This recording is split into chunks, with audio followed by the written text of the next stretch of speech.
This ID expired back in 1994. The officer chuckled, lifting the battered military card between two fingers like it was a joke. The elderly man before him said nothing, simply standing there with quiet patience. The young lieutenant chimed in, his tone light but mocking. "You want to get on base, old man? You need to be an actual soldier." But within minutes, the checkpoint's phone rang sharply, and on the other end came a single clipped sentence that changed everything. "You're dealing with the former commander of Special Forces Bravo Team." No one on duty realized who they had just turned away. Walter Kane, about 80 years old, moved with the careful, deliberate steps of someone who understood that rushing rarely led to better outcomes. His frame was thin but sturdy, dressed in modest yet impeccably neat clothing, pressed khaki trousers, a plain blue button-down shirt, and a weathered brown jacket that had clearly weathered many seasons. Despite his years, he stood with a straight back bearing only decades of military discipline could teach. On this crisp Veterans Day morning, Kane made his way toward the front entrance of Camp Brighton, an Army installation tucked into the sun-bleached Nevada desert. The base was holding its annual memorial ceremony, something Kane had never once attended, despite having lived only 30 mi away for the past 40 years. In his right hand, he carried two things: a military ID card so worn its edges curled like the pages of a cherished old book, and a stiff envelope sealed with official-looking government tape. His face remained composed and unreadable as he approached the security checkpoint, eyes fixed forward, his steps measured and sure. "Good morning," Kane said quietly to the guard, his voice soft yet clear. "I'd like to visit the memorial inside the base." Lieutenant Kevin Brooks, a 26-year-old officer overseeing the checkpoint that day, extended his hand for Kane's identification. Young, driven, and frankly a little bored with gate duty, Brooks had only been stationed at Camp Brighton for a few months. He took the card and immediately noticed how ancient it looked, the text faded and barely legible. "Sir, this expired in 1994, Brookie said, squinting at the worn lettering. A smirk tugged at the corners of his mouth as he lifted the card higher for others to see. "You can't honestly believe this is still valid." Kane stood without saying a word, his weathered features betraying neither anger nor shame. Only a deep, patient tiredness that seemed to settle into his very bones. "We see this kind of thing all the time," called out Sergeant Daniel Ortiz, another guard who had wandered over from his post. Built like a linebacker and blessed with a voice that carried across the entire checkpoint, Ortiz added with a scoff, "Old-timers thinking they can use expired IDs or fake credentials." Kane, still silent, extended his hand politely to take back his ID from Brooks, who was now chuckling under his breath. "If you want to get onto a military base, you need valid identification," Brooks continued in a tone dripping with condescension. "You need to be a real soldier, not someone with an old card and some stories." By now, a small group of guards and staff had gathered, drawn by the noise in Ortiz's booming commentary. Most of them wore amused grins. A few looked uncomfortable, but none said a word. Kane gave a slight nod, tucked both his ID and the envelope back into his jacket, and turned to walk away. His movements were slow but sure, unhurried but purposeful. He offered no argument, made no protest, asked for no special treatment. He simply accepted their verdict and began the long walk back toward the public parking lot, passing quietly out of sight while the guards turned back to their posts. A young private named Jason Rivera had watched the entire exchange unfold, and unlike the others, he hadn't found anything funny about it. Something about the old man's quiet, unwavering composure had struck Jason as deeply unusual. Most people, when confronted like that, would argue back, get flustered, maybe even plead their case. But Walter Kane had simply accepted their dismissal with a calm dignity that felt strangely out of place. Jason had only been assigned to logistics for 6 months, fresh out of basic training. Being the son of a lifelong serviceman, he'd grown up on stories about the old generation, the silent professionals who had fought through the Cold War and Vietnam, men who didn't need to raise their voices to command respect. Kane's demeanor reminded him of those stories, and it unsettled him how easily the others had laughed him off. When the guards drifted back to their duties, Jason quietly slipped into the back room, pulled out his phone, and dialed a number he knew well. His uncle, Robert Bob Taylor, worked in personnel records over at the Pentagon. Maybe he could make sense of what Jason had just witnessed. "Hey, Uncle Bob, it's Jason. Yeah, I'm good. Listen, something weird happened just now. An old guy tried to get onto the base using a military ID from the 9s. Most of the guys laughed him off, but I don't know. Something about him didn't sit right. He didn't act like the homeless vets we sometimes run into. He was different. Could you check a name for me? Walter Kane. Probably commissioned sometime in the 70s or even earlier. As Jason ended the call, he glanced through the narrow window. Kane hadn't gone far. He was sitting quietly on a bench just outside the gate. Not leaving, not making a scene, simply waiting with a patience that seemed both timeless and heavy. Jason found himself whispering an old phrase his father had drilled into him. When everyone turns their back, only conscience remains. He said it again, slower this time, feeling the weight of it settle inside him. Word about the incident at the gate began to ripple through Camp Brighton's morning shift, faster than spilled coffee. Over in the cafeteria, Annie Delgado, who had worked behind the counter for more than 30 years, overheard a group of guards laughing as they grabbed their morning brews. "What did he look like?" Annie asked casually, wiping her hands on her apron. "Skinny old guy," one of the guards replied between chuckles. "Maybe 80. Stood like a damn lamppost, straight as a board. Had an ID from 94, can you believe it?" Annie's smile faded instantly. "Was he wearing a brown jacket?" Kept quiet. "Didn't argue?" "Yeah," the guard confirmed, looking puzzled. "You know him?" Annie nodded slowly, the memory settling over her like an old familiar coat. "I saw him once way back in '89. There was a fire at the weapons depot. 3 men trapped inside. He walked right into the smoke and dragged each one of them out like it was nothing. I never caught his name, but that face, I never forgot it." The guard raised an eyebrow, skepticism written all over his face. "Come on, Annie, if that's true, he'd be some kind of hero. Heroes don't get turned away at the gate." Annie shrugged, a small, sad smile on her lips. "Just telling you what I saw." "If you don't believe me," asked Colonel Mitchell Grant. He was one of the men pulled from the fire that night. And as the morning wore on, the whispers kept spreading. A junior communications officer who had overheard Annie quietly snapped a grainy photo of Kane sitting on the bench outside the gate and posted it to the base's internal messaging board with the caption, "Anyone recognize this veteran?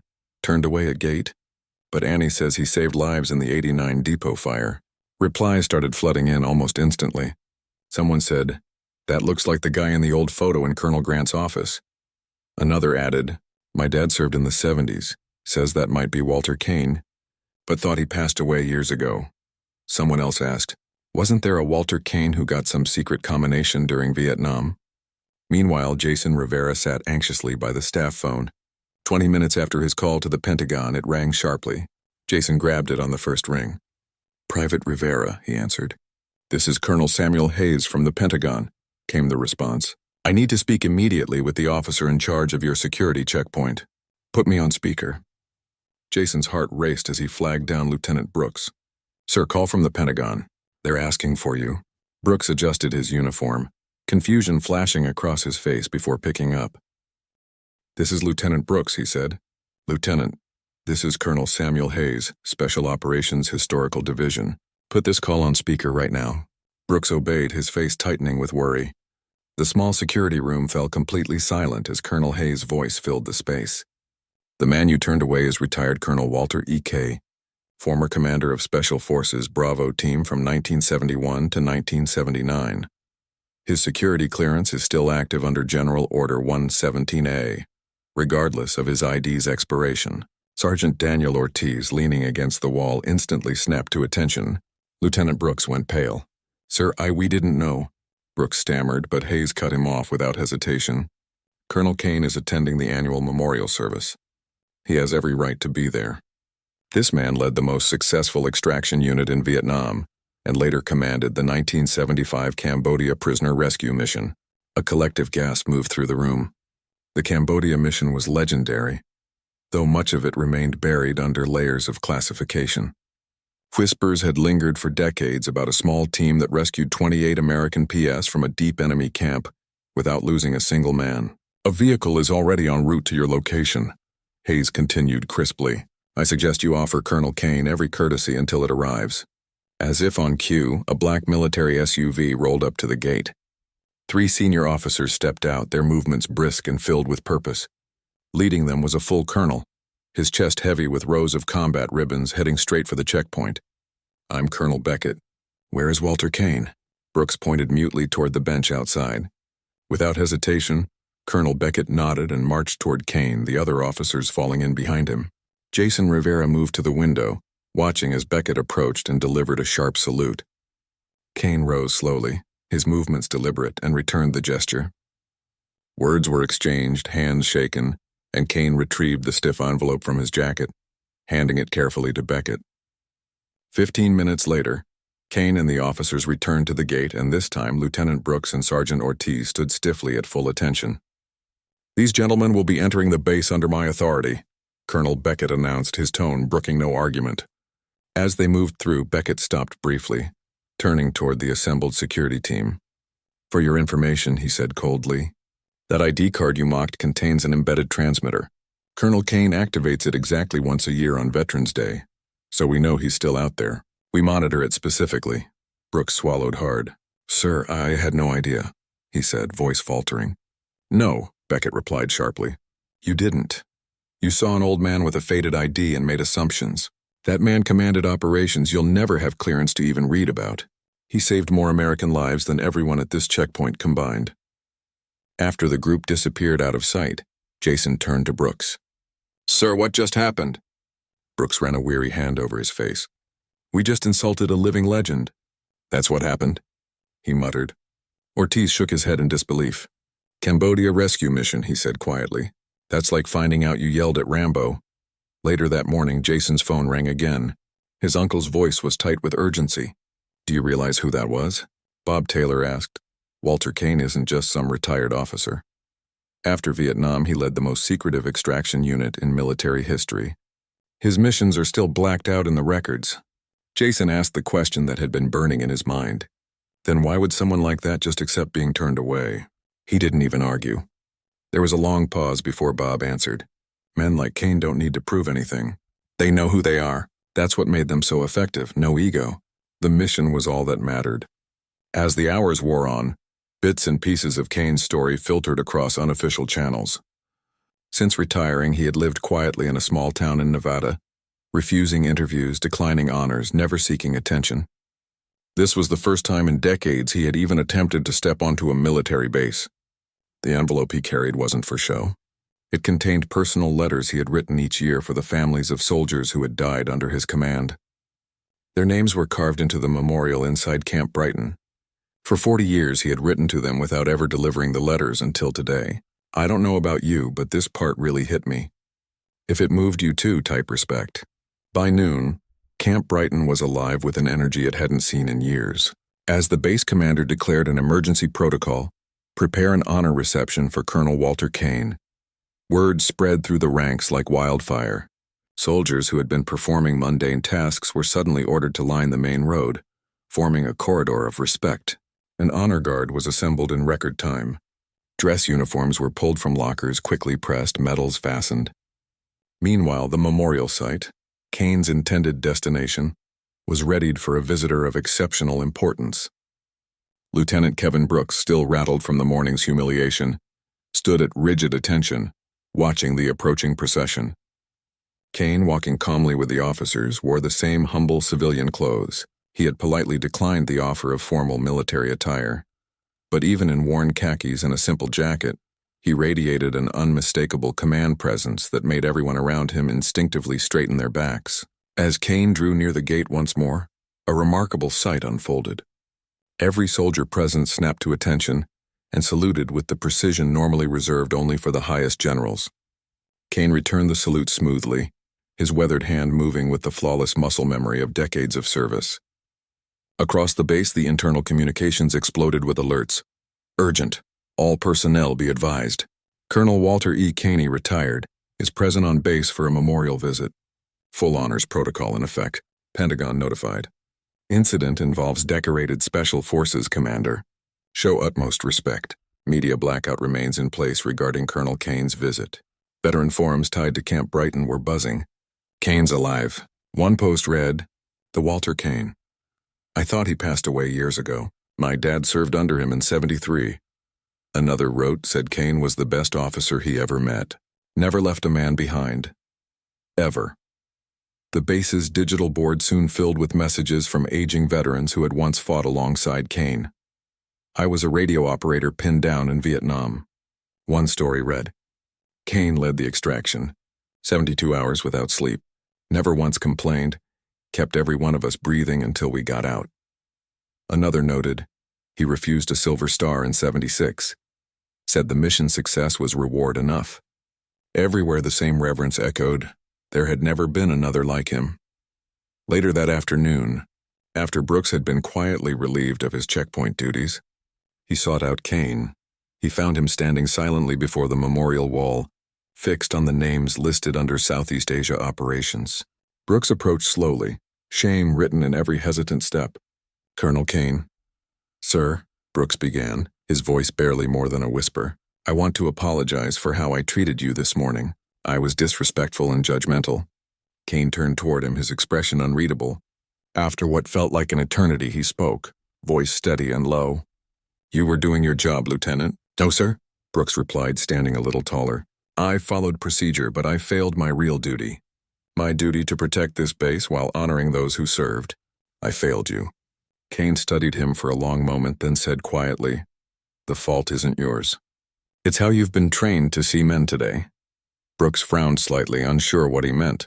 Kane continued, his voice carrying the weight of experience. In my day, we were taught to judge a man by his character, not just by his credentials. Somewhere along the way that was lost. The simple truth of it struck Brooks harder than any reprimand ever could. He had spent so much time locked into procedures and protocol that he forgot to see the human being standing quietly before him. By early afternoon, the base commander had arranged a last-minute assembly inside the main auditorium. Over 200 personnel, mostly fresh recruits who had never even heard of Walter Kane before today, packed into the seats while senior officers lined the walls in quiet respect. The base commander, a two-star general who had flown in as soon as he heard Kane was on site, stepped up to the podium. Today, he began, we are graced with an unexpected honor. With us is Colonel Walter Kane, a man whose service record remains partially classified to this day. Colonel Kane has agreed to say a few words to our newest generation of service members. A ripple of whispers moved through the room as Kane made his way carefully to the stage, his tall frame still commanding despite the years behind him. When he reached the podium, he paused, surveying the gathered faces in silence for a moment that felt almost sacred. I didn't come here for recognition, he said, his voice soft but resonant across the hushed room. I came to pay respects to the men who never made it home, whose names are carved into that wall outside. He paused again, letting the words settle. You asked me to speak to these young recruits. I'll say only this. Honor isn't found in a uniform or a rank or an ID card. Honor is found in how you carry yourself when no one else is watching. It's the promises you keep when keeping them becomes hardest. The room stayed absolutely still as Kane's words sank deep. I've never spoken publicly about my service, he continued. Not because it was classified, but because the work was the important thing, not the men who carried it out. Those I served with understood that. We didn't need recognition because we had each other's respect, and that was enough. His gaze drifted to the back of the auditorium where Lieutenant Brookie stood stiffly among the crowd. The young officer at the gate this morning. Kane said he did what he thought was right based on what he saw. I hold no blame, but I ask you all to remember sometimes the most important truths aren't written on the surface. After his speech, as Kane moved slowly through the sea of officers and enlisted personnel who lined up, eager to shake his hand, Sergeant Daniel Ortiz approached him visibly emotional. Sir, my father served at Cambay in 72, Ortiz said, his voice thick. He always told me a Colonel Kane arranged the extraction that saved his unit. Was that you? Kane studied Ortiz's face, searching for some familiar thread. What's your father's name? He asked. Carlos Lopez, sir. 5th Infantry. Kane nodded slowly, a small smile touching the corner of his mouth. I remember that operation. Your father was brave, helped carry 2 wounded men to the pickup point. Ortiz's eyes widened with astonishment. He never told me that part, he murmured. Kane offered a small shrug. The bravest ones rarely do, he said simply. As the afternoon wore on, an unexpected gesture came from the base security team. After consulting with his superiors, Lieutenant Brooks ordered a small bronze plaque to be made and placed at the checkpoint where Kane had been turned away just hours earlier. The inscription would read, Kane Gate in honor of quiet valor. Later, as Kane prepared to depart Camp Brighton, a senior intelligence officer who had flown in directly from Washington approached him discreetly. Colonel, the officer said softly. There's something you should know. The letters you've been writing all these years to the families, they've been delivered. Every single one. Kane looked genuinely surprised for the first time all day.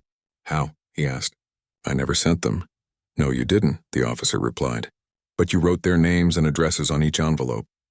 After you activated your signal each year, we quietly verified you were still with us. Agents checked, collected the letters, and made sure they reached their destination.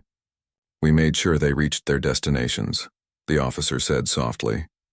Walter Kane stood perfectly still, taking in the weight of those words.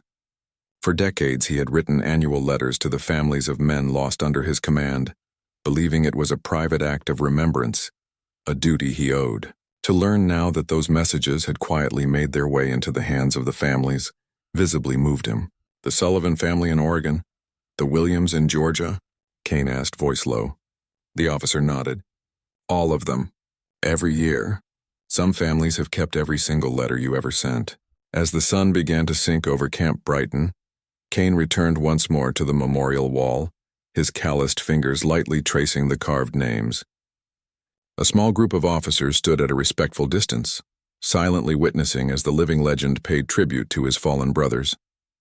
When Kane finally turned to leave, he said something quietly to the base commander, words that would later be inscribed on the bronze plaque at the newly named Kane Gate. I came only to visit those I couldn't save. That evening, as Kane was escorted off base with full honors, Lieutenant Kevin Brooks stood sharply at attention at the gate, delivering a flawless salute. From the passing vehicle, Kane met the young officer's eyes and returned the salute with steady, dignified precision. In that silent moment, something passed between them, a deeper understanding that time and circumstances could never erase, a truth that honor, once earned, can never be diminished. What moment in your life did justice arrive late but sweet? In the months that followed, Walter Kane returned to his quiet life in the small Nevada town he had long called home. He turned down every interview request and gently refused the flood of awards and honors offered by grateful military groups. Yet his story lived on. The Pentagon call incident, as it came to be known within military circles, transformed into a powerful teaching tool. Without mentioning Kane's name, his story became a case study in officer schools across the country, an example of the difference between rigid protocol and real leadership. True to his promise, Lieutenant Brooks, now determined to carry the lesson forward, oversaw the installation of the bronze plaque at the checkpoint. Its simple inscription read, "Honor endures long after credentials expire." Kane's expired military ID, the same card that had sparked so much misunderstanding, was placed inside Camp Brighton's historical collection. No grand descriptions or classified details accompanied it. Instead, a small plaque explained that this faded piece of plastic had belonged to one of the most decorated special operations commanders in modern history. It ended with a simple line, an expired ID, but honor that never will. On the following Veterans Day, a black SUV pulled once again into Kane's modest driveway. This time he was not surprised. A quiet tradition had been born, one that would continue for the rest of his days. A small, faithful acknowledgement of his place within the military family he had served so loyally. Jason Rivera, the young private whose phone call had set everything in motion, was later granted a transfer to officer candidate school with a personal recommendation from a Pentagon colonel. During his graduation speech, Jason shared the lesson that had changed his view of military service forever. Never judge a warrior by the date on a card, judge them by the honor in their actions. Years later, when asked about that unforgettable Veterans Day, Lieutenant Brooks, by then Captain Brooks, would reflect quietly, "Some badges don't need to be worn. They're already engraved in blood and courage." And he would often remind young officers under his command, sometimes the person you dismiss, without a second thought, is the very one who once kept you safe from things you'll never fully understand.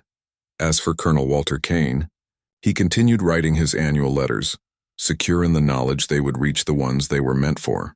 In his final letter, found neatly placed on his desk after his passing at age 89, he had written, "Honor does not fade.